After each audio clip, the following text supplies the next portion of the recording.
Hey guys, welcome back to Radar Institute. अगर आप हिंदी की व्याकरण के सभी नोट्स चाहते हैं तो आप हमें इस नंबर पर व्हाट्सअप कर सकते हैं। अब हमारा जो प्रश्न है वो ये है कि घोष व्यंजन किसे कहते हैं।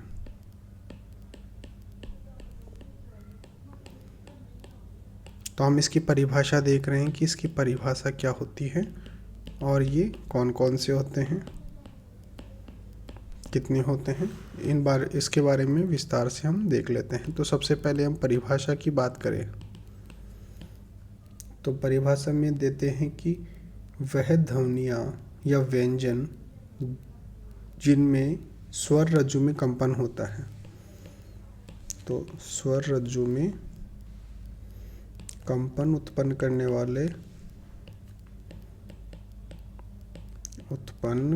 वाले व्यंजन घोष व्यंजन कहलाते हैं। अब बात करें कि जो घोष व्यंजन होते हैं वो कौन कौन से होते हैं। तो देखिए, कोई भी वर्ग होता है, उस वर्ग के तीसरे, चौथे और जो पांचवा वर्ण होता है उसको हम घोष व्यंजन कहते हैं। अब जैसे उदाहरण की बात करें तो मान लीजिए कि ग और जो घ है ये तो क वाला वर्ग हो गया, इसके अंदर ये तीसरा चौथा वर्ण हो गया। इसी प्रकार से ज और झ, इसी प्रकार से द और ध, और इसी प्रकार से ब और भ। तो ये जो सभी व्यंजन हैं इनके हम क्या बोलेंगे, घोष व्यंजन। क्यों बोलेंगे? क्योंकि ये वर्ग के तीसरे, चौथे और पांचवें वर्ण होते हैं जिन्हें हम घोष व्यंजन कहते हैं।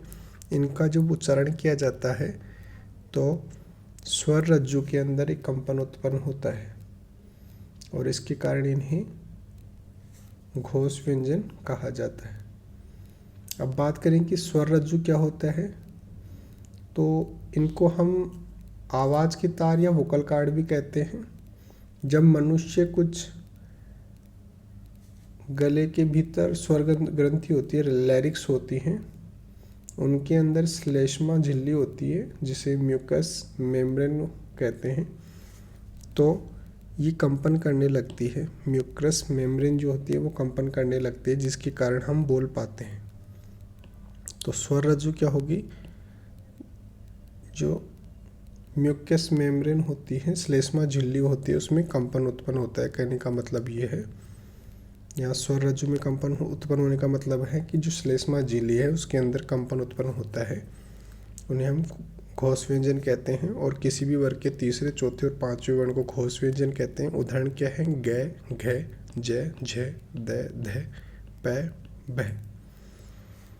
इस प्रकार से घोष व्यंजन के बारे में हम डिटेल से जान चुके हैं। Okay, thank